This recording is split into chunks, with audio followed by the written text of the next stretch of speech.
ಶ್ರೀ ಗುರುಭ್ಯೋ ನಮಃ.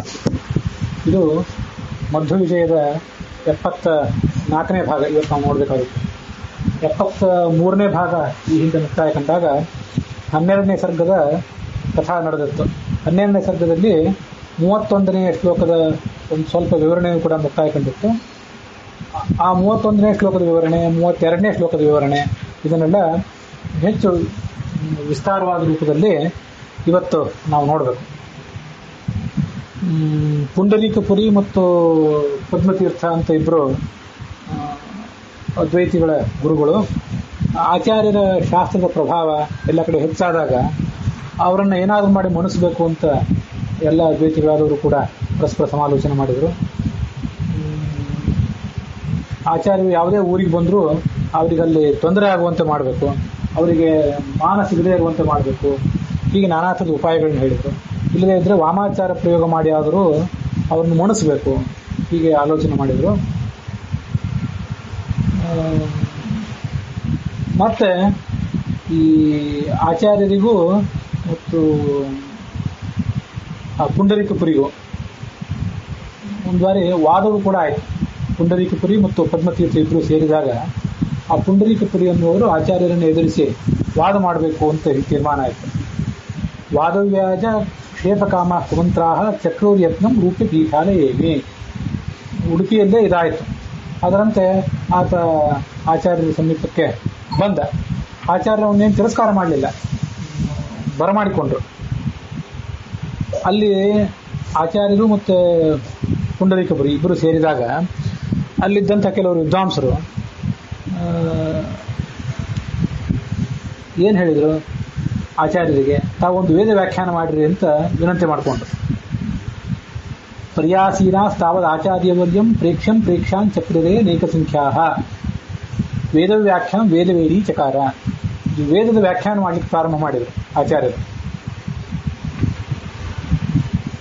ಅಲ್ಲಿದ್ದಂಥ ವಿದ್ವಾಂಸರು ಅವರು ಎಲ್ಲ ಶಾಸ್ತ್ರಗಳನ್ನು ವಿಸ್ತಾರವಾಗಿ ಅಧ್ಯಯನ ಮಾಡಿದವರೇ ಆಗಿದ್ರು.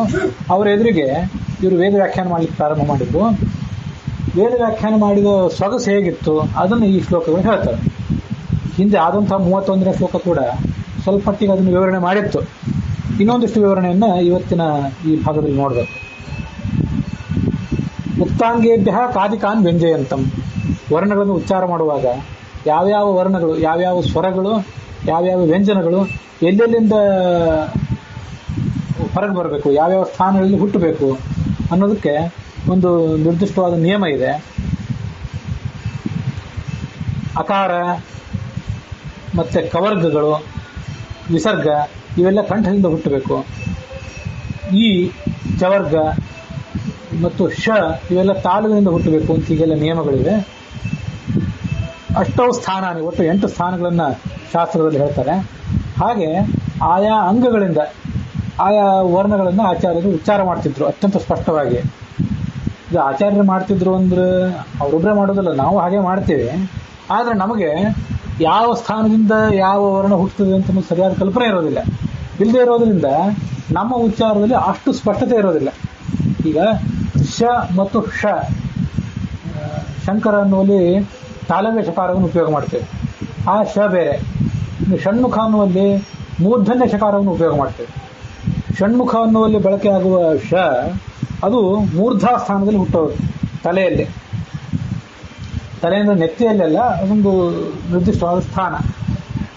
ಹೀಗೆ ಯಾವ ಅಕ್ಷರ ಎಲ್ಲಿ ಹುಟ್ಟುತ್ತದೆ ಅಂತ ನಮಗೆ ಸ್ಪಷ್ಟವಾದ ಕಲ್ಪನೆ ಇದ್ದರೆ ನಾವು ಅದನ್ನು ಹೆಚ್ಚು ನಿಖರವಾಗಿ ಶಂಕರ ಹಾಗೆ ಷಣ್ಮುಖ ಇವೆರಡಕ್ಕೂ ವ್ಯತ್ಯಾಸ ತೋರಿಸಲಿಕ್ಕೆ ಸಾಧ್ಯ ಆಗ್ತದೆ. ಅದ್ರ ಕಲ್ಪನೆ ಇಲ್ಲದೆ ಹೋದವರಿಗೆ ಎರಡರದ್ದು ಉಚ್ಚಾರ ಒಂದೇ ಥರ, ಬರೆಯೋದು ಬೇರೆ ಬೇರೆ ಥರ ಬರೀತಾರೆ, ಅದು ಉಚ್ಚಾರ ಮಾತ್ರ ಒಂದೇ ರೀತಿಯಾಗಿ ಮಾಡಿಬಿಡ್ತಾರೆ. ಇನ್ನೂ ಪೂರ್ಣ ಅಜ್ಞಾನಿಗಳಾದರೆ ಬರೆಯೋದು ಒಂದೇ ಥರ ಬರೀತಾರೆ. ಸಾಮಾನ್ಯರಾದವರು ಬರೆಯೋದು ಬೇರೆ ಬೇರೆ ಥರ ಬರೀತಾರೆ, ಆದರೆ ಉಚ್ಚಾರ ಮಾಡೋದು ಮಾತ್ರ ಒಂದೇ ರೀತಿಯಾಗಿ ಮಾಡಿಬಿಡ್ತಾರೆ. ಅದು ಹೇಗೆ ಪ್ರತ್ಯೇಕಿಸಬೇಕು ಅಂತ ಗೊತ್ತಾಗೋದಿಲ್ಲ. ಇವು ಅದರ ನಡುವೆ ನಡೆಯುವಂಥ ಅನೇಕ ಪ್ರಮಾದಗಳು. ಎಲ್ಲದರ ಸ್ಪಷ್ಟವಾದ ಅರಿವು ಇದ್ದರೆ ಮನುಷ್ಯನಿಗೆ ಸರಿಯಾಗಿ ಉಚ್ಚಾರ ಮಾಡ್ತಾನೆ. ತತ್ತನ್ಮಾತ್ರ ವ್ಯಂಜನಾದವು ಪ್ರವೀಣಂ. ಮತ್ತು ಹ್ರಸ್ವ, ದೀರ್ಘ, ಪ್ಲುತ ಈ ಎಲ್ಲ ಮಾತ್ರಾಗಳು ಅಂತ ಕರೀತಾರೆ. ಆ ಮಾತ್ರಾಗಳನ್ನು ಉಚ್ಚಾರ ಮಾಡೋದ್ರಲ್ಲಿ ಇವರು ನಿಷ್ಣಾತರಾಗಿದ್ದರು ಆಚಾರ್ಯರು. ಹೇಗೆ ಉಚ್ಚಾರ ಮಾಡಬೇಕು ಅನ್ನೋದನ್ನ ಸ್ಪಷ್ಟವಾಗಿ ತಿಳಿದವರಾಗಿದ್ರು. ಅದಕ್ಕೆ ಶಾಸ್ತ್ರದಲ್ಲಿ ಬೇಕಾದಷ್ಟು ವಿವರಣೆಗಳನ್ನು ಹೇಳ್ತಾರೆ. ಏಕಮಾತ್ರೋ ಭವೇತ್ ಹ್ರಸ್ವ, ಒಂದೇ ಮಾತ್ರ. ಮಾತ್ರ ಅಂದರೆ ಕಾಲದ ಒಂದು ಸೂಕ್ಷ್ಮವಾದ ಭಾಗ. ಹ್ರಸ್ವವನ್ನು ಉಚ್ಚಾರ ಮಾಡಲಿಕ್ಕೆ ಒಂದು ಮಾತ್ರ ಉಪಯೋಗ ಮಾಡ್ತೀವಿ, ದೀರ್ಘವನ್ನು ಉಚ್ಚಾರ ಮಾಡಲಿಕ್ಕೆ 2 ಮಾತ್ರ ಉಪಯೋಗ ಮಾಡ್ತೀವಿ, ಶ್ರುತವನ್ನು ಉಚ್ಚಾರ ಮಾಡಲಿಕ್ಕೆ 3 ಮಾತ್ರಗಳನ್ನು ಉಪಯೋಗ ಮಾಡ್ತೀವಿ. ಇನ್ನು ವ್ಯಂಜನ ಉಚ್ಚಾರ ಮಾಡಲಿಕ್ಕೆ ಅರ್ಧ ಮಾತ್ರ.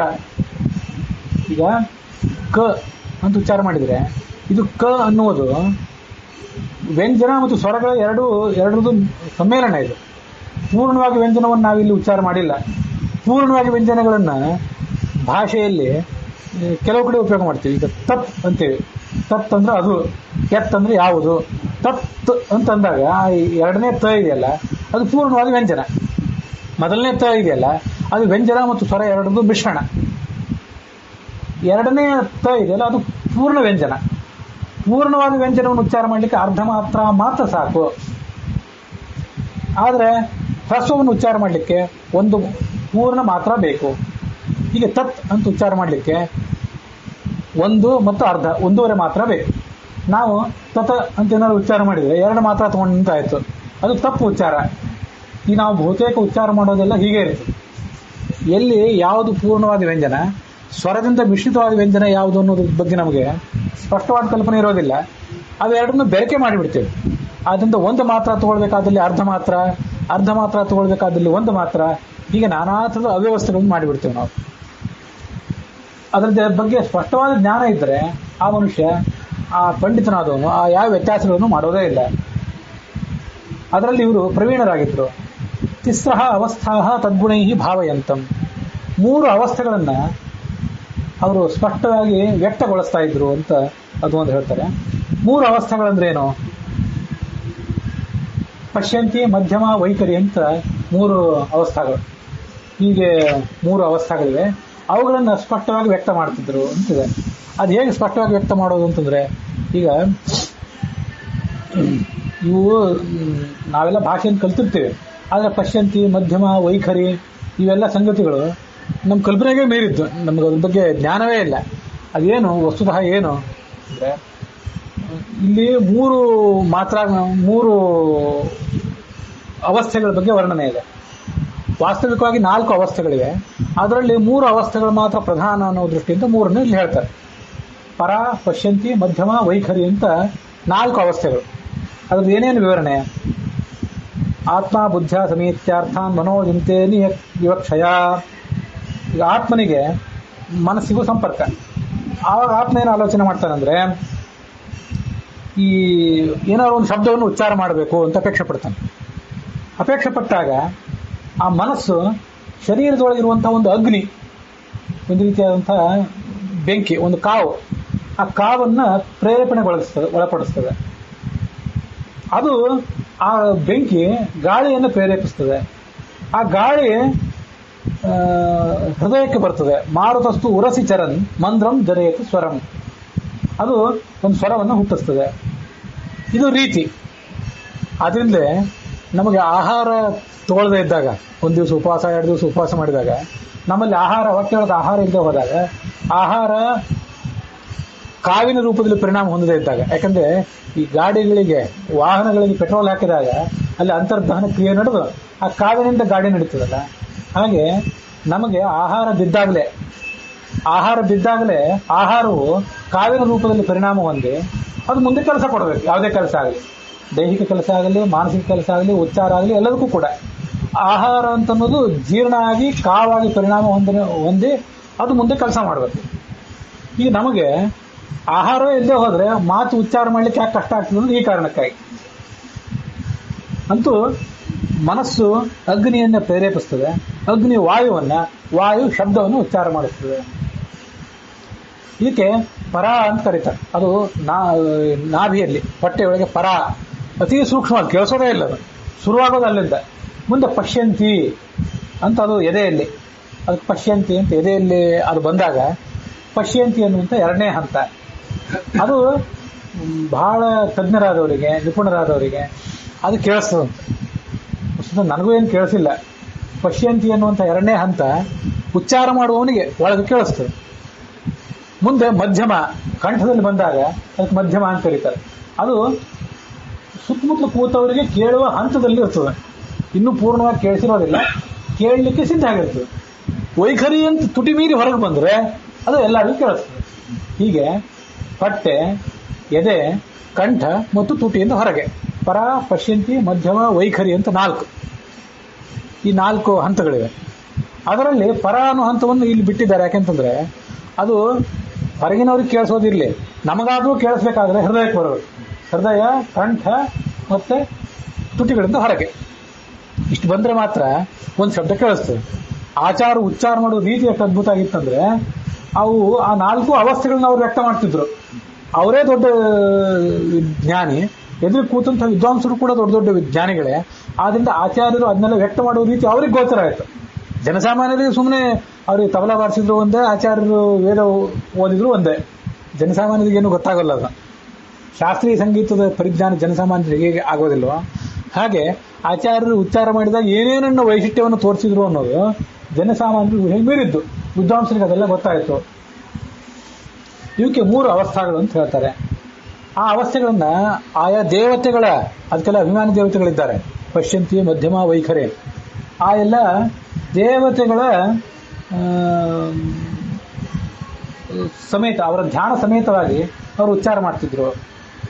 ಯಾಸ ಮಿತ್ರ ವರುಣ ಸದನ ದುಚ್ಚರಂತಿ ತ್ರಿಷಷ್ಟ್ಯಂ ವರ್ಣಾನಂತಃ ಪ್ರಕಟಕರಣೈ ಪ್ರಾಣಸಂಗ ಪ್ರಸೂತಿ ತಾಂ ಪಶ್ಯಂತೀಂ ಪ್ರಥಮ ಮುದಿತಾಂ ಮಧ್ಯಮಾಂ ಬುದ್ಧಿ ಸಂಸ್ಥಾಂ ವಾಚಂ ವಕ್ತ್ರೇ ಕರ್ಣ ವಿಶದಾಂ ವೈಖರೀಂ ಚ ಪ್ರಪದ್ಯೆ ಅಂತಿವೆಲ್ಲ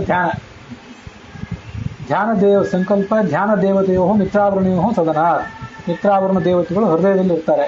ಅವರು ಇದನ್ನೆಲ್ಲ ಆಚಾರ್ಯರಿಗಾದ್ರೆ ಆ ಎಲ್ಲ ದೇವತೆಗಳು ದಾಸರು. ಆಚಾರ್ಯರೇ ಅವ್ರಿಗೆ ಅನುಗ್ರಹ ಮಾಡಬೇಕು. ಅವರು ಆಚಾರ್ಯರ ಅನುಗ್ರಹಕ್ಕೆ ಒಳಗಾಗಿ ಈ ಎಲ್ಲ ಕೆಲಸ ಮಾಡ್ತಾರೆ. ನಾವು ಆಯಾ ದೇವತೆಗಳನ್ನು ಧ್ಯಾನ ಮಾಡ್ತಾ ಉಚ್ಚಾರ ಮಾಡಬೇಕು. ಮಾಡಿದರೆ ಆ ಉಚ್ಚಾರಕ್ಕೊಂದು ಮಹತ್ವ. ಇಷ್ಟನ್ನೆಲ್ಲ ನೋಡಿದಾಗ ಅಲ್ಲಿದ್ದಂಥ ವಿದ್ವಾಂಸರಿಗೆ ಏನಾಯಿತು, ಭಾರಿ ಸಂತೋಷ ಅನಿಸಿಬಿಡ್ತು. ಅವರಿಗೆ ದೇವಾ ದೃಷ್ಟ ಹ್ಯಸ್ಮರನ್ ದೇವದೇವಂ, ಆಚಾರ್ಯರು ಇದನ್ನೆಲ್ಲ ಉಚ್ಚಾರ ಮಾಡೋದು ನೋಡಿ ಅವರಿಗೆ ಪರಮಾತ್ಮನ ನೆನಪು ಬಂತು, ಎದುರಿಗಿರೋ ಪಂಡಿತರಿಗೆ. ಯಾಕಂದ್ರೆ ಪರಮಾತ್ಮನು ಕೂಡ ಹಾಗೆ ಮಾಡ್ತಾನೆ. ಪರಮಾತ್ಮ ಹಾಗೆ ಮಾಡ್ತಾನೆ, ಆದ್ರಿಂದ ಅವ್ರಿಗೆ ಪರಮಾತ್ಮನ ನೆನಪು ಬಂತು. ಪರಮಾತ್ಮ ಯಾವಾಗ ಈ ತರ ಮಾಡ್ತಾನೆ? ವಿದ್ವಾಂಸನ ಎದುರು ಕೂಡ್ಸ್ಕೊಂಡು ಯಾವಾಗ ಎಲ್ಲಿ ಉಚ್ಚಾರ ಮಾಡಿದ್ದ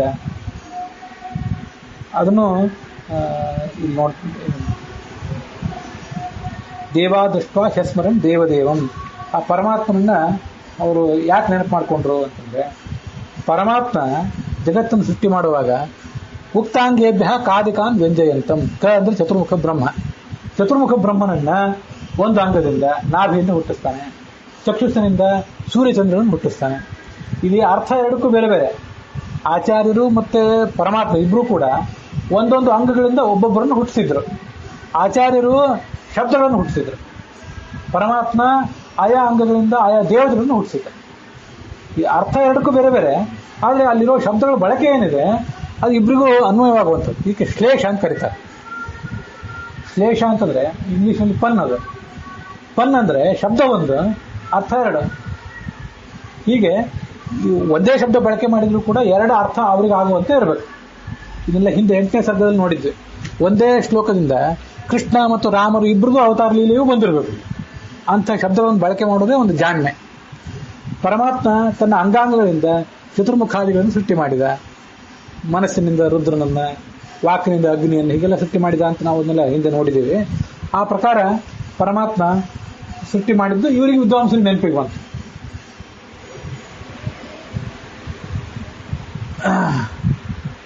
ಬ್ರಹ್ಮಾಶಿರಸಿ ಲಲಾಟೆ ರುದ್ರ ಚಂದ್ರಮಾ ಮನಸೋ ಜಾತಃ, ಇದೆಲ್ಲ ಆ ರೀತಿ.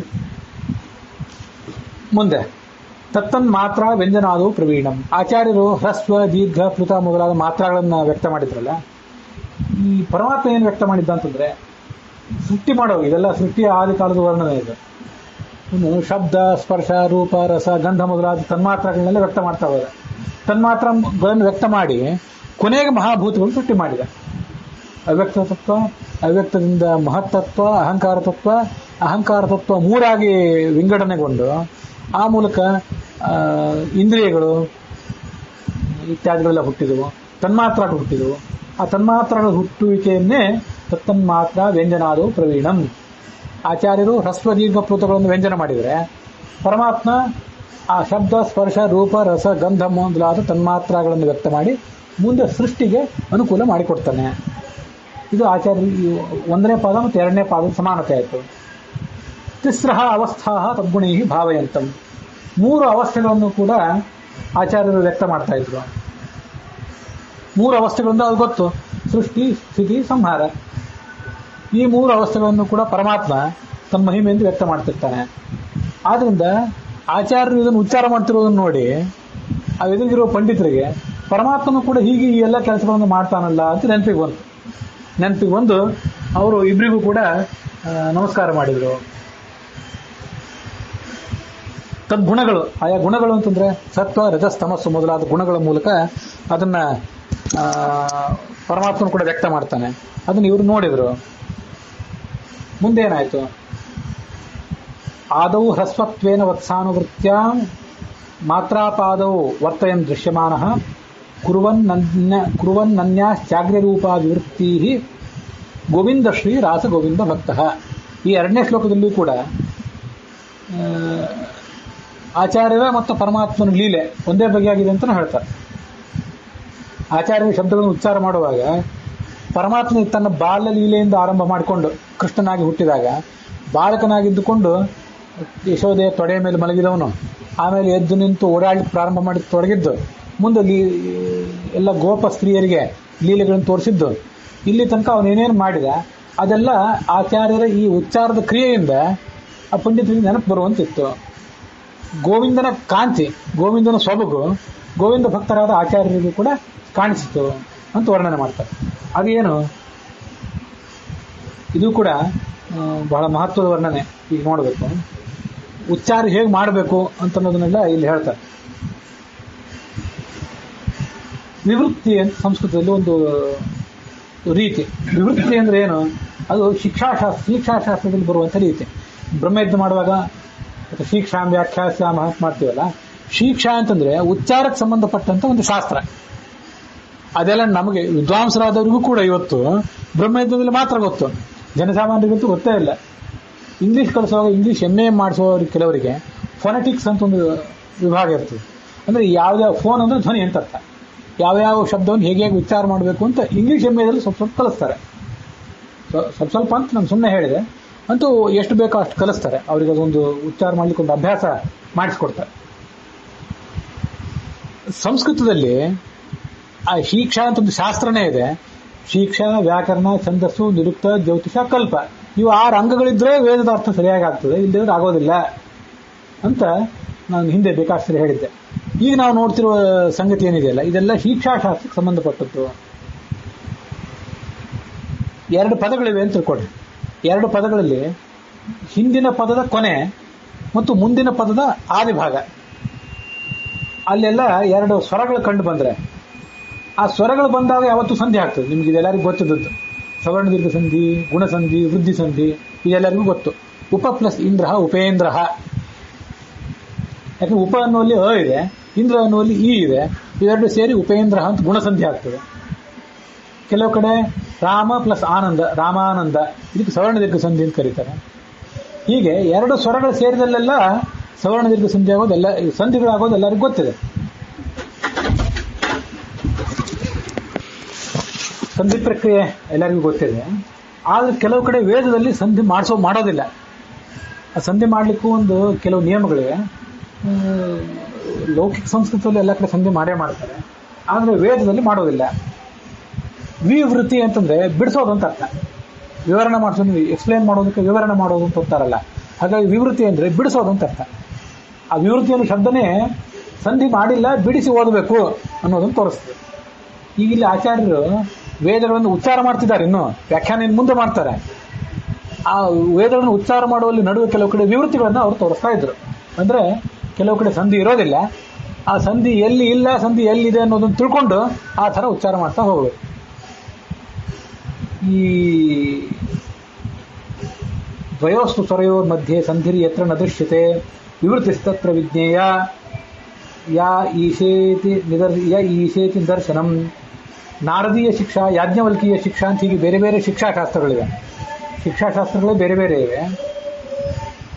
ಹ್ರಸ್ವಾದಿ ವತ್ಸಾನುಸುತ ವತ್ಸಾನುಸಾರಿಣಿ ಚಾಗ್ರೆ ಪಾಕವತ್ಯುಭಯ ಹ್ರಸ್ವ ದೀರ್ಘವೃದ್ಧ ಪಿಪೀಲಿಕ. ಇದೆಲ್ಲ ನಾರದೀಯ ಶಿಕ್ಷಾದಲ್ಲಿ ಬಂದದ್ದು. ಇನ್ನೊಂದು ವಾಕ್ಯ ಓದಿದೆ. ಯಾಜ್ಞವಲ್ಕ್ಯ ಶಿಕ್ಷಾದಲ್ಲಿ ಏಷ ಚತುರ್ಧಾ ಭವತಿ ಪ್ರಥಮಾತು ಪಿಪೀಲಿಕಾ ಪರಾ ಪಾಕವತಿ ಚೈವ ತಥಾ ವತ್ಸಾನುಸಾರಿಣಿ ವತ್ಸಾನುಸೃಜಿತಾ ಚೈವ ಚತಸ್ರಸ್ತಸ್ಯ ವೃತ್ತಯಃ ಅಂತ ಕೆಲವು ವೃತ್ತಿಗಳು ಅಂತ ಕರೀತಾರೆ. ಈಗ ವಿವರಣೆಯನ್ನು ಮುಂದೆ ಹೇಳುವನಿದ್ದೀನಿ. ಯಾಜ್ಞವಲ್ಕ್ಯ ಶಿಕ್ಷಾ ಮತ್ತು ನಾರದೀಯ ಶಿಕ್ಷಾ ಅಂತ ಎರಡು ಗ್ರಂಥದ ಅಕ್ಷರಗಳು, ಸುಮ್ಮನೆ ಒಂದೆರಡು ಶ್ಲೋಕಗಳನ್ನು ಓದಿದೆ ಅಷ್ಟೇ.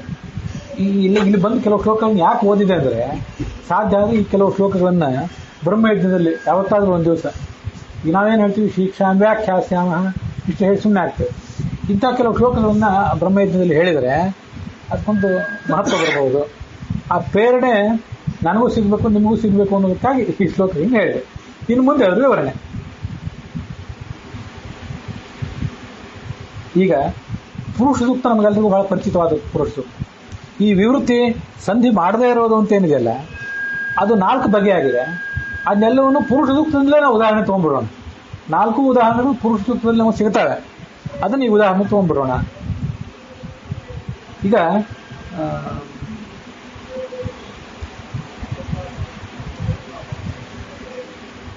ಪುರುಷ ಏವೇದಂ ಸರ್ವಂ ಯದ್ಭೂತಂ ಯಚ್ಚ ಭವ್ಯಂ. ಪುರುಷ ಇದು ಹೀಗಿದೆಯಲ್ಲ, ಪುರುಷ ಅಂತ ಒಂದು ಶಬ್ದ, ಏವೇದಂ ಅಂತ ಇನ್ನೊಂದು ಶಬ್ದ. ಪುರುಷ ಅನ್ನುವಲ್ಲಿ ಹ್ರಸ್ವ ಆಕಾರ ಇದೆ. ಏವೇದಂ ಅನ್ನುವಲ್ಲಿ ಏ ಅಂತ ದೀರ್ಘ ಇದೆ. ಮೊದಲು ಹ್ರಸ್ವ, ಆಮೇಲೆ ದೀರ್ಘ. ಇದಕ್ಕೆ ವತ್ಸಾನುಸೃತಿ ಅಂತ ಕರೀತಾರೆ. ಏನು ವತ್ಸಾನುಸೃತಿ ಅಂದ್ರೆ, ವತ್ಸ ಅಂದ್ರೆ ಕರು. ಕರುವು ತಾಯಿಯನ್ನು ಹಿಂಬಾಲಿಸುವುದು. ತಾಯಿ ಮುಂದೆ ಹೋಗ್ತಾ ಇದೆ, ಕರು ಹಿಂದೆ ಬರ್ತಾ ಇದೆ ಅಂತ ಅರ್ಥ. ಅದು ಯಾಕೆ ಹಾಗೆ ಅಂತಂದ್ರೆ,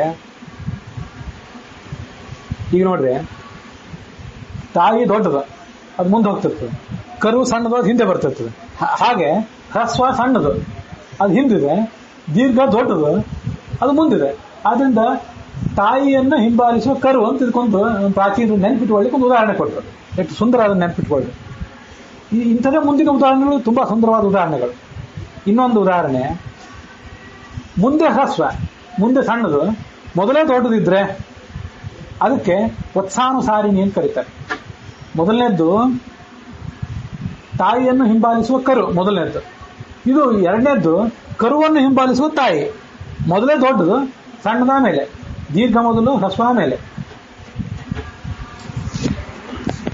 ಇದಕ್ಕೆ ಉದಾಹರಣೆ ಏನು ಅಂತಂದ್ರೆ, ದೇವಾ ಅಯಜಂತ ಸಾಧ್ಯಾರ್ಷಯಶ್ಚಯೇ. ದೇವಾ ದೀರ್ಘ, ತಾಯಿ ಮೊದಲು, ಅಯಜಂತ ಅದು ಕರು ಹ್ರಸ್ವ, ಅದು ಆಮೇಲೆ. ಮೊದಲನೇದ್ದು ತಾಯಿಯನ್ನು ಹಿಂಬಾಲಿಸುವ ಕರು, ಎರಡನೇದ್ದು ಕರುವನ್ನು ಹಿಂಬಾಲಿಸುವ ತಾಯಿ. ಇಷ್ಟು ಸುಂದರವಾದ ಅದಕ್ಕೊಂದು ನೆನಪಿಟ್ಕೊಳ್ಳಿಕ್ಕೆ ಹೆಸರುಗಳು. ಆ ಹೆಸರಿಗೆ ಏನು ಮಹತ್ವ ಇಲ್ಲ, ನೆನಪಿಟ್ಕೊಳ್ಳಿಕ್ಕೆ ಉದ್ದೇಶ ಸುಲಭ ಆಗಲಿ ಅಂತ ಮಾಡಿದ್ರೆ ಅಷ್ಟೇ. ಇನ್ನು ಪಾಕವತಿ ಅಂತ ಕರೀತಾರೆ ಮತ್ತೊಂದು, ಮೂರನೇದಕ್ಕೆ. ಪಾಕವತಿ ಅಂದ್ರೆ ಏನು? ಪಾಕವತಿ ಅಂತ ಕರೀತಾರೆ, ಅಥವಾ ಅದಕ್ಕೆ ಯವ ಮಧ್ಯ ಅಂತ ಕೂಡ ಕರೀತಾರೆ. ಅದನ್ನ ಏನಂತ ಈಗ ಹೇಳ್ತೀನಿ. ಎರಡೂ ಸಣ್ಣದಿದ್ರೆ, ಮೊದಲು ಹ್ರಸ್ವ ಆಮೇಲೂ ಹ್ರಸ್ವ, ಅದಕ್ಕೆ ಪಾಕವತಿ ಅಂತ ಕರೀತಾರೆ. ಅದಕ್ಕೆ ಉದಾಹರಣೆ ಏನು ಅಂತಂದ್ರೆ, ತ್ರಿಪಾದೂರ್ಧ್ವ ಉದೈತ್. ಊರ್ಧ್ವ ಧ್ವ ಅನ್ನುವಲ್ಲಿ ಹ್ರಸ್ವ, ಉದೈತ್ ಉ ಹ್ರಸ್ವ. ಎರಡು ಕಡೆ ಹ್ರಸ್ವವೇ ಇರೋದ್ರಿಂದ ಇದಕ್ಕೆ ಪಾಕವತಿ ಅಥವಾ ಯವ ಮಧ್ಯ ಅಂತ ಕರೀತಾರೆ. ಇಲ್ಲಿ ಇದು ಪಾಕವತಿ ಅಂತ ಯಾಕೆ ಕರೀತಾರೆ ಅಂದ್ರೆ, ಪಾಕ ಅಂದ್ರೆ ಚೆನ್ನಾಗಿ ಬೇಯೋದು ಅಂತ ಅರ್ಥ. ಸಾರು ಅಥವಾ ಹುಳಿಯೋ ಮತ್ತು ಚೆನ್ನಾಗಿ ಬೇಯಬೇಕಾದ್ರೆ ಎಲ್ಲಾ ವಸ್ತುಗಳು ಸಮ ಪ್ರಮಾಣದಲ್ಲಿ ಬಿದ್ದಿರಬೇಕು. ಸಮ ಪ್ರಮಾಣದಲ್ಲಿ ಏನೇನು ವಸ್ತುಗಳು ಬೀಳಬೇಕು ಅದೆಲ್ಲ ಬಿದ್ದರೆ ಚೆನ್ನಾಗಿ ಆಹಾರ ಬೆಂದು ನಮ್ಗೆ ಆಹಾರ ತಿನ್ಲಿಕ್ಕೆ ತಯಾರಾಗ್ತದೆ. ಹಾಗಾಗಿ ಪಾಕ ಅಂದ್ರೆ ಎಲ್ಲ ವಸ್ತುಗಳ ಯಥೋಚಿತವಾದ ಮಿಶ್ರಣ ಅಂತ ಅರ್ಥ. ಇದಕ್ಕೆ ಯಾಕೆ ಪಾಕ ಅಂತ ಕರೀತಾರೆ ಅಂದ್ರೆ, ಇದು ಹ್ರಸ್ವ ಅದು ಹ್ರಸ್ವ, ಎರಡರಲ್ಲೂ ಒಂದು ಹೊಂದಾಣಿಕೆ ಇದೆ. ಆದ್ರಿಂದ ಇದಕ್ಕೆ ಪಾಕವತಿ ಅಂತ ಕರೀತಾರೆ. ಇದಕ್ಕೆ ಮತ್ತೊಂದು ಹೆಸರಿದೆ, ಯವ ಮಧ್ಯ ಅಂತ ಹೇಳಿ. ಯವ ಮಧ್ಯ ಅಂದ್ರೆ, ಒಂದು ಗೋಧಿ ಕಾಳು ತಗೊಳ್ರಿ ಅಥವಾ ಒಂದು ಅಕ್ಕಿ ಕಾಳು ತಗೋರಿ, ಅದು ನಡುವೆ ಉಬ್ಬಿರ್ತದೆ, ಆ ಕಡೆ ಈ ಕಡೆ ಸಣ್ಣದು, ನಡುವೆ ಉಬ್ಬು ಆ ಕಡೆ ಈ ಕಡೆ ಚೂಪಾಗಿರ್ತದೆ. ಅದರಿಂದ ಯವ ಮಧ್ಯ. ಯವ ಅಂದ್ರೆ ಅಕ್ಕಿ ಕಾಳು ಮತ್ತು ಗೋಧಿ ಕಾಳು. ಮಧ್ಯ ಭಾಗ ದೊಡ್ಡದು, ಆ ಕಡೆ ಈ ಕಡೆ ಚಿಕ್ಕದು. ಅಂದ್ರೆ ಮೊದಲು ಹ್ರಸ್ವ ಆಮೇಲೂ ಹ್ರಸ್ವ, ನಡುವೆ ಮಾತ್ರ ಅದಕ್ಕೆ ವಿರಾಮ. ಇದಕ್ಕೆ ಯವ ಮಧ್ಯ ಅಂತ ಕರೀತಾರೆ. ಇದು ಮೂರನೇದು. ಇನ್ನ ಆ ಕಡೆಯೂ ದೀರ್ಘ ಈ ಕಡೆಯೂ ದೀರ್ಘ, ಎರಡು ಕಡೆ ದೀರ್ಘ ಇದ್ರೆ ಅದಕ್ಕೆ ಪಿಪೀಲಿಕ ಅಂತ ಕರೀತಾರೆ. ಅದಕ್ಕೆ ಉದಾಹರಣೆ ಏನಂತಂದ್ರೆ ನಾಭ್ಯ ಆಸೀದ್ ಅಂತರಿಕ್ಷಂ. ನೀವು ನಾಭ್ಯ ಆಸೀದ್ ಅಂತರಿಕ್ಷಂ ಅಂದ್ಬಿಡಬಾರ್ದು, ಶ್ರವಣ ದೀರ್ಘ ಸಂಧಿ ಮಾಡಿ ಓದಬಾರ್ದು. ಅದನ್ನ ನಾಭ್ಯ ಆಸೀದ್ ಅಂತರಿಕ್ಷಂ ಅಂತ ಬಿಡಿಸೇ ಓದಬೇಕು. ಇದಕ್ಕೆ ಇಲ್ಲಿ ನಾಭ್ಯ ದೀರ್ಘ, ಆಸೀತ್ ಆನು ದೀರ್ಘ, ಇದಕ್ಕೆ ಪಿಪೀಲಿಕ ಅಂತ ಕರೀತಾರೆ. ಇದೆಷ್ಟು ಸುಂದರವಾದ ಉದಾಹರಣೆ ನೋಡ್ರಿ. ಇರುವೆಯ ಶರೀರವನ್ನು ಗಮನಿಸ್ರಿ. ಅದು ಮುಂದೆಯೂ ದೊಡ್ಡದಾಗಿರ್ತದೆ, ಹಿಂದೂ ದೊಡ್ಡದಾಗಿರ್ತದೆ, ನಡುವೆ ಮಾತ್ರ ಸಣ್ಣದಾಗಿರ್ತದೆ. ಇರುವೆಯ ಶರೀರ ರಚನೆ ಆಗಿರ್ತದೆ. ಮುಂದೆ ತಲೆ ದಪ್ಪ, ನಡುವೆ ಸಣ್ಣ ಸೊಂಟ, ಮತ್ತೆ ಹಿಂಭಾಗನೂ ಕೂಡ ದೊಡ್ಡದು. ಇದು ಕಟ್ಟಿರುವೆಯಲ್ಲಿ ಕಾಣಿಸ್ತದೆ ದೊಡ್ಡದು, ಎಲ್ಲ ಇರುವೆಯಲ್ಲಿ ಕಾಣಲಿಕ್ಕಿಲ್ಲ. ಇದಕ್ಕೆ ಯಾವ ಪಿಪೀಲಿಕ ಅಥವಾ ಪಿಪೀಲಿಕ ಮಧ್ಯ ಅಂತ ಕರೀತಾರೆ. ಆ ಕಡೆಯೂ ದೀರ್ಘ ಈ ಕಡೆಯೂ ದೀರ್ಘ. ಹೀಗೆ ಸಂಧಿ ಮಾಡದೇ ಇರುವಿಕೆಯ 4 ಬಗೆಗಳಿವೆ. ಅದಕ್ಕೆ 4 ಉದಾಹರಣೆಗಳನ್ನ ಈ ಶಾಸ್ತ್ರದಲ್ಲಿ ಕೊಡ್ತಾರೆ, ಶಿಕ್ಷಾಶಾಸ್ತ್ರದಲ್ಲಿ. ಆಚಾರ್ಯರು ಅಷ್ಟು ಸ್ಪಷ್ಟವಾಗಿ ಅದನ್ನೆಲ್ಲ ಹಾಗೆ ನಿಲ್ಲಿಸ್ತಿದ್ರು. ಸಂಧಿ ಮಾಡದೆ ಓದ್ತಿದ್ರು. ಅದು ಈ ಸಂಧಿ ಮಾಡದೆ ಓದಬೇಕು ಅಂದ್ರೆ ಎಷ್ಟು ಕಾಲ ಅಲ್ಲಿ ವಿವರಣೆ ನಡುವೆ ಒಂದು ಗ್ಯಾಪ್ ಕೊಡಬೇಕು. ನಾವು ವೇದಗಳನ್ನು ಉಚ್ಚಾರ ಮಾಡುವಾಗ ಬೇಕಾಬಿಟ್ಟು ಉಚ್ಚಾರ ಮಾಡ್ತಿರ್ತೇವೆ. ಅದಕ್ಕೆ ಒಂದು ಮಾತ್ರ ವಿರಾಮ ಕೊಡಬೇಕು, ಅರ್ಧ ಮಾತ್ರ ವಿರಾಮ ಕೊಡಬೇಕು ಅಂತ ಹೀಗೆಲ್ಲ ಬೇರೆ ಬೇರೆ ನಿಯಮಗಳಿವೆ. ಮತ್ತು ಆಚಾರ್ಯರು ಹೇಳಿ ಉಪಯೋಗ ಮಾಡ್ತಿದ್ದ ರೀತಿ ಏನು ಅಂತ ಇಲ್ಲಿ ಸ್ಪಷ್ಟವಾಗಿ ಕಾಣಿಸಿಲ್ಲ. ಏಕ ಮಾತ್ರ ವ್ಯವಧಾನ ಕಾಲ ಇತ್ಯೇಕೆ, ಅರ್ಧ ಮಾತ್ರ ತೆಪರೆ, ಅಣು ಮಾತ್ರ ತೆಪರೆ, ಬೇರೆ ಬೇರೆ ಭಿನ್ನಾಭಿಪ್ರಾಯಗಳಿವೆ. ಅವೇನೇ ಇರಲಿ, ಅಂತೂ ನಾಭ್ಯ ಆಸೀದ್ ಅಂತರಿಕ್ಷಂ. ಇನ್ನೊಂದು ಉದಾಹರಣೆ ಕೊಡ್ತೇನೆ. ಈ ರಾಮಾಯಣದಲ್ಲಿ ಒಂದು ಶ್ಲೋಕ ಇವತ್ತು ಓದ್ತಿದ್ದೆ, ನೆನಪಿಗೆ ಬಂತು. ಸ್ವಲ್ಪ ವಿರಾಮ ಕೊಟ್ಟು ಓದಿದ್ರೆ ನಿಮ್ಗೆ ಸರಿಯಾಗಿ ಅರ್ಥ ಆಗಿದೆ ಅಂತ ಅರ್ಥ, ಇಲ್ಲೇ ನೀವು ತಪ್ಪಾಗಿ ಓದ್ತಿದ್ದೀರಿ ಅಂತ ಅರ್ಥ. ಏವ ಮುಕ್ತ ಧರ್ಮಾತ್ಮ ಅಂತ ಒಂದು ಶ್ಲೋಕ.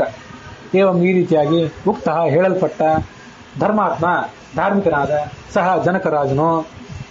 ಉದಾಹರಣೆ ಇದು ಓದುವಾಗ ಹೇಗೆ ಓದಬೇಕು? ಏವ ಮುಕ್ತ 8 ಅಕ್ಷರಗಳಿವೆಯಲ್ಲ, ಏವ ಮುಕ್ತ ಜೊತೆಗೆ ಓದೋದು, ಸಧರ್ಮಾತ್ಮ ಅಂತ ಆ 4 ಅಕ್ಷರಗಳನ್ನು ಜೊತೆಗೆ ಓದೋದು. ಹೀಗೆ ಮಾಡಿಬಿಟ್ರೆ ಅದು ಸಧರ್ಮಾತ್ಮ ಅನ್ನೋದು ಒಂದು ಪದ ಅಲ್ಲ, ಅದನ್ನು ಹಾಗೆ ಓದಬಾರ್ದು. ಏವ ಮುಕ್ತ ಸ ಧರ್ಮಾತ್ಮ, ಏವ ಮುಕ್ತ ಅದಾದ್ಮೇಲೆ ಸ್ವಲ್ಪ ಗ್ಯಾಪ್, ಸ ಆದ್ಮೇಲೆ ಸ್ವಲ್ಪ ಗ್ಯಾಪ್, ಮತ್ತೆ ಧರ್ಮಾತ್ಮ ಆದ್ಮೇಲೆ ಗ್ಯಾಪ್, ಹೀಗೆ ಓದಬೇಕು. ಸಂಸ್ಕೃತ ವಿದ್ವಾಂಸ ಆದವನು ಏವ ಮುಕ್ತ ಸ ಧರ್ಮಾತ್ಮ ಹೀಗೆ ಓದ್ತಾನೆ. ಓದಿದ್ದನ್ನು ನೋಡಿಯೇ ಅವು ಯಾವ ಪದ ಭಿನ್ನ ಪದ, ಯಾವ ಪದ ಸಮಸ್ತ ಪದ ಅನ್ನೋದು ಅವನಿಗೆ ಸರಿಯಾಗಿ ಗೊತ್ತಿದೆ ಅನ್ನೋದು ಕೇಳೋರಿಗೆ ಗೊತ್ತಾಗ್ತದೆ. ಅದನ್ನ ಬಿಟ್ಟು ನೀವು ಏವ ಮುಕ್ತ ಸಧರ್ಮಾತ್ಮ ಅಂತ ಓದಿಬಿಟ್ರೆ ಸಧರ್ಮಾತ್ಮ ಅನ್ನೋದು ಒಂದೇ ಪದ ಅಂತ ನೀವು ಭ್ರಮಿಸಿದ್ದೀರಿ ಅಂತ ಗೊತ್ತಾಗ್ತದೆ ಕೇಳೋರಿಗೆ. ಇಷ್ಟು ಸೂಕ್ಷ್ಮ ಇದೆ, ಎಲ್ಲೆಲ್ಲಿ ಎಷ್ಟೆಷ್ಟು. ಅದು ಏವ ಮುಕ್ತ ಸ ಒಂದು 2 ಮಾತ್ರ ವಿರಾಮ ಕೊಟ್ಟು ಆಮೇಲೆ ಧರ್ಮಾತ್ಮ ಅನ್ನೋದು ಇದಲ್ಲ, ಸೂಕ್ಷ್ಮವಾದ ವಿರಾಮ ಕೊಡಬೇಕು. ಅದೊಂದು ದೊಡ್ಡ ಕಲೆ. ಅದನ್ನ ಆಚಾರ್ಯರು ಕೊಟ್ಟರು. ಅದನ್ನ ವಿದ್ವಾಂಸರು ದಿಗ್ಭ್ರಾಂತರಾಗಿ ನೋಡಿದರು.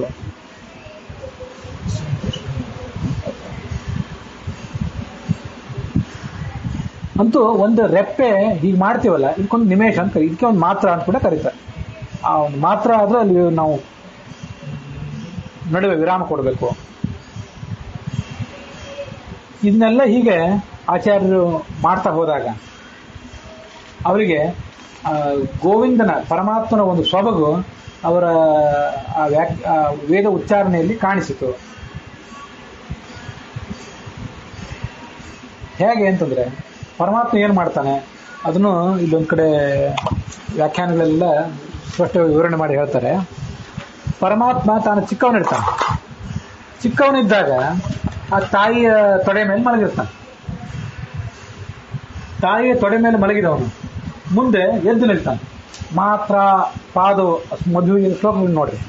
ಮಾತ್ರ ಅಂದ್ರೆ ತಾಯಿಯಿಂದ, ತಾಯಿಯಾದ ಯಶೋತೆಯಿಂದ. ಪಾದು ಮಲಗಿದ ಶಿಶು ಎದ್ದು ನಿಂತು ಪುಟ್ಟ ಪುಟ್ಟ ಹೆಜ್ಜೆಗಳನ್ನು ಇಟ್ಟು ಮುಂದೆ ಮುಂದೆ ಹೋಗ್ತಿದ್ದದನ್ನ ತಾಯಿ ನೋಡ್ತಾ ಕೂತಿರ್ತಾಳೆ. ಮುಂದೆ ಮಾತ್ರಾಪಾದೋ ವ್ಯಂಜನಾದೋ ಪ್ರವೀಣಂ ಕುರುವನ್ನಜ್ಞಾಶ್ಚಾಗ್ರ ರೂಪ ವಿವೃತ್ತಿ. ಮೊದಲು ಪುಟ್ಟ ಪುಟ್ಟ ಹೆಜ್ಜೆಗಳನ್ನು ಇಡ್ತಿದ್ದಂಥ ಮಗು ಸ್ವಲ್ಪ ಜೋರಾಗಿ ಓಡಾಡಲಿಕ್ಕೆ ಪ್ರಾರಂಭ ಮಾಡಿದ ಮೇಲೆ ದನಗಳನ್ನು ಮೇಯಿಸಲಿಕ್ಕೆ ಕಾಡಿನಿಂದ ಮನೆಗೆ ಬರುವಾಗ, ಆ ಗೋಪಸ್ತ್ರೀಯರ ಮನೆಗಳಿಗೆ ಹೋಗಿ ಅಲ್ಲಿ ತುಂಟಾಟ ಮಾಡಿದಾಗ ಅಗ್ರ ರೂಪಾಹ ಸುಂದರಿಯರಾದ ಗೋಪಸ್ತ್ರೀಯರು ವಿವೃತ್ತಿ, ವೃತ್ತಿ ಅಂದ್ರೆ ಅವ್ರ ಕೆಲಸ, ಮೊಸರು ಕಡಿಯೋ ಕೆಲಸ, ಅಡಿಗೆ ಮಾಡೋ ಕೆಲಸ, ದನಗಳಿಗೆ ಮೇವು ಹಾಕೋ ಕೆಲಸ, ಇದನ್ನೆಲ್ಲ ವಿವೃತ್ತಿ, ವೃತ್ತಿಗಳನ್ನು ಮರೆತು ಪರಮಾತ್ಮ ನೋಡ್ತಾ ನಿಂತುಬಿಟ್ಟು. ಯಶೋದೆ ಮಡಿಲಲ್ಲಿ ಮಗು ಮಲಗಿದಾಗ ಆಕೆ ಆ ಮಗುವನ್ನು ನೋಡ್ತಾ ಇತ್ತು. ಅದು ಮಡಿಲಿನಿಂದ ಹೊರಗೆದ್ದು ಪುಟ್ಟ ಪುಟ್ಟ ಹೆಜ್ಜೆಗಳನ್ನು ಹಾಕ್ತಾ ಹೋದಾಗ ಅವಾಗಲೂ ನೋಡಿದ್ಲು. ಅದು ಹ್ರಸ್ವತ್ವೇನ ವತ್ಸಾನುವೃತ್ಯ, ಹ್ರಸ್ವ ಚಿಕ್ಕ ಮಗು. ಅದಾದ್ಮೇಲೆ ಮಾತ್ರ ಪಾದವು ಹೆಜ್ಜೆಗಳನ್ನು ಹಾಕುವಾಗ ತಾಯಿ ಮತ್ತೆ ನೋಡಿದ್ಲು. ಮೂರನೇ ಹಂತದಲ್ಲಿ ಅದು ಅವರು ಮನೆಗೆ ಹೋಗಿ ತುಂಟಾಟ ಮಾಡೋದನ್ನ, ಕಾಡಿನಿಂದ ನಾಡಿಗೆ, ನಾಡಿನಿಂದ ಕಾಡಿಗೆ ಬರೋದನ್ನ ಆ ಗೋಪಸ್ತ್ರೀಯರು ನೋಡಿದರು. ತಮ್ಮ ತಮ್ಮ ವೃತ್ತಿಗಳನ್ನ, ಹಿಂದೆ ವಿವೃತ್ತಿ ಅಂದ್ರೆ ಸಂಧಿ ಇಲ್ಲದೆ ಇರಬೇಕೆ, ಇಲ್ಲಿ ವೃತ್ತಿ ಅಂದ್ರೆ ಅವರವರ ಕೆಲಸಗಳು, ಅದನ್ನು ಬಿಟ್ಟು ಅವ್ರು ನೋಡಿದರು. ಕೃಷ್ಣನ ಲೀಲೆಗಳನ್ನು ಆಚಾರ್ಯರು ಅನುಕರಿಸಿದರು. ಗೋವಿಂದ ಶ್ರೀ ಆಸ ಗೋವಿಂದ ಭಕ್ತ, ಗೋವಿಂದನ ಭಕ್ತರಾದ ಆಚಾರ್ಯರು ಅವರು ಅಂಥ ಲೀಲೆಗಳನ್ನು ಅವರಿಗೆ ತೋರಿಸಿದರು. ಇದು ಗೋವಿಂದ ಅಂತ ಶಬ್ದ ಇದೆಯಲ್ಲ, ಗೋ ಅಂದ್ರೆ ಭೂಮಿ, ಭೂಮಿಗೆ ಇಳಿದು ಬಂದು ದೇವರು ಅಂತ ಅರ್ಥ. ವಿಂದ ಅಂದ್ರೆ ಅಲ್ಲಿ ಬಂದು ಇಳಿದವನು ಅಂತ ಅರ್ಥ. ಅವನು ಕೂಡ ಗೋವಿಂದ ಕೃಷ್ಣ, ಇವರು ಗೋವಿಂದರು. ಯಾಕೆಂತಂದ್ರೆ ಭೂಮಿಗೆ ಇಳಿದು ಬಂದಂತ ಭಗವಂತ. ಗೋವಿಂದ ಶಬ್ದ ಒಂದು ವಾಚನಾದವನು ಪರಮಾತ್ಮನೇ. ಆ ಪರಮಾತ್ಮನ ಸೊಬಗು ಇವ್ರಿಗೆ ಯಾಕೆ ಬಂತು ಅಂದ್ರೆ, ಇವರು ಭೂಮಿಗೆ ಇಳಿದು ಬಂದು ಜ್ಞಾನ ಪ್ರಸಾರ ಮಾಡಿದವರು, ಅವನು ಕೂಡ ಜ್ಞಾನ ಪ್ರಸಾರ ಮಾಡಿದವನು, ಹಾಗೆ ಶತ್ರುಗಳನ್ನ ನಿರ್ಮೂಲನೆ ಮಾಡಿದವನು. ಅವನ ಸೊಬಗು ಈ ಆಚಾರ್ಯರಿಗೂ ಕೂಡ ಬಂತು. ಇದನ್ನ ಈ 32ನೇ ಶ್ಲೋಕದಲ್ಲಿ ನಾವು ನೋಡ್ತೀವಿ. ಇದನ್ನೆಲ್ಲ ನಾವು ಭಗವಂತನ ಉಪಾಸನೆ ಮಾಡುವಾಗ, ಆಚಾರ್ಯರಿಂದ ವಾಯುಸ್ತುತಿ ಇತ್ಯಾದಿ ಸ್ತುತಿಗಳ ಮೂಲಕ ಉಪಾಸನೆ ಮಾಡುವಾಗ ನಿತ್ಯ ಒಂದು ಸ್ವಲ್ಪ ಆದರೂ ಧ್ಯಾನ ಮಾಡಬೇಕು ಅಂತೆಲ್ಲ ಹೇಳ್ತಿದ್ದಲ್ಲ, ಅವ್ರು ಯಾವ ಥರ ಶಬ್ದಗಳನ್ನು ಉಚ್ಚಾರ ಮಾಡ್ತಿದ್ರು, ಅವರ ನಾಲಿಗೆ ಅನ್ನುವ ರಂಗಸ್ಥಳದಲ್ಲಿ ಆ ಸರಸ್ವತಿ ವಾಗ್ವೈ ಏಷವು ಏವ ಬೃಹಸ್ಪತಿ, ಛಾಂದೋಗ್ಯ ಉಪನಿಷತ್ತು, ಈ ಪ್ರಾಣನೇ ಬೃಹಸ್ಪತಿ. ಯಾಕೆಂದ್ರೆ ವಾಗ್ವೈ ಬೃಹತಿ, ವಾಕ್ ಸರಸ್ವತಿ ಭಾರತಿ ಅವರೇ ಬೃಹತಿ. ತಸ್ಯಾಯೇಷ ಪತಿ, ಅವಳಿಗೆ ಈತ ಪತಿ, ಆದ್ರಿಂದ ತಸ್ಮಾದು ಬೃಹಸ್ಪತಿ, ಅವನಿಗೆ ಬೃಹಸ್ಪತಿ ಅಂತ ಕರಿಬೇಕು. ಇವನನ್ನ ಏಷವು ಏವು ಬ್ರಹ್ಮಣಸ್ಪತಿ, ಇವರಿಗೆ ಬ್ರಹ್ಮಣಸ್ಪತಿ ಅಂತ ಕರಿಬೇಕು. ಯಾಕೆಂದ್ರೆ ವಾಗ್ವೈ ಬ್ರಹ್ಮ, ವಾಕಿಗೆ ಸರಸ್ವತಿ ದೇವಿಗೆ ಬ್ರಹ್ಮ ಅಂತ ಕರಿಬೇಕು. ಯಾಕಂದ್ರೆ ಬ್ರಹ್ಮ ಅಂದ್ರೆ ವೇದ, ಪರಮಾತ್ಮನೂ ಹೌದು. ಸರಸ್ವತಿ ದೇವಿಯನ್ನ ವೇದಕ್ಕೆ ಅಭಿಮಾನಿ ದೇವತೆ ಅಂತ ಕರೀತಾರೆ. ತಸ್ಯಾಯೇಷ ಪತಿ ತಸ್ಮಾದು ಬ್ರಹ್ಮಣಸ್ಪತಿ, ಆದ್ರಿಂದ ಇವನನ್ನು ಬ್ರಹ್ಮಣಸ್ಪತಿ ಬೃಹಸ್ಪತಿ ಅನ್ನೋ ಶಬ್ದದಿಂದ ಶಾಸ್ತ್ರದಲ್ಲಿ ಕರೀತಾರೆ. ಹೀಗೆ ಆಚಾರ್ಯರು ಉಚ್ಚಾರ ಮಾಡ್ತಿದ್ದ, ವೇದ ವ್ಯಾಖ್ಯಾನ ಮಾಡ್ತಿದ್ದ ರೀತಿಯನ್ನೆಲ್ಲ ಧ್ಯಾನದಲ್ಲಿ ಕಾಣಲಿಕ್ಕೆ ಪ್ರಯತ್ನ ಪಡಬೇಕು. ಅದು ನಮ್ಮ ಅಧ್ಯಯನ, ನಮ್ಮ ಅಧ್ಯಾಪನ, ಇದರ ಮೇಲೆಲ್ಲ ಒಂದು ಸ್ಪಷ್ಟವಾದಂಥ ಪರಿಣಾಮ ಬೀರಬಲ್ಲದು. ಈಗ ನಾವು ಅಧ್ಯಯನ ಮಾಡಿದ್ದು ಮತ್ತು ಶ್ರವಣ ಮಾಡಿದ್ದೇನಿದೆ ನಮ್ಮ ನಿತ್ಯಾನ್ನಿಕದಲ್ಲಿ ಕಾರ್ಯರೂಪಕ್ಕೆ ಬರಬೇಕು ಅನ್ನೋದನ್ನೆಲ್ಲ ನಾವು ಈ ಒಂದು ಇಂಥ ಶ್ರವಣದ ಮೂಲಕ ತಿಳ್ಕೋಬಹುದು ಅನ್ನುವಲ್ಲಿಗೆ 32ನೇ ಭಾಗ ಇಲ್ಲಿಗೆ ಸಮಾಪ್ತಿ ತಿಳ್ಕೊಂಡಿದ್ವಿ. ಶನಿವಾರ ಅಂದರೆ ಅದು ಮುಖ್ಯ ಪ್ರಾಣನ ಹನುಮಂತನ ವಾರ ಅಂತ ಭಾವನೆ. ಶಾಸ್ತ್ರದಲ್ಲಿ ಹಾಗೇನಿಲ್ಲ, ಜನಸಾಮಾನ್ಯರು ಹಾಗೆ ಮುಖ್ಯ ಪ್ರಾಣನ ಆರಾಧನೆ ಮಾಡ್ತಿರ್ತಾರೆ.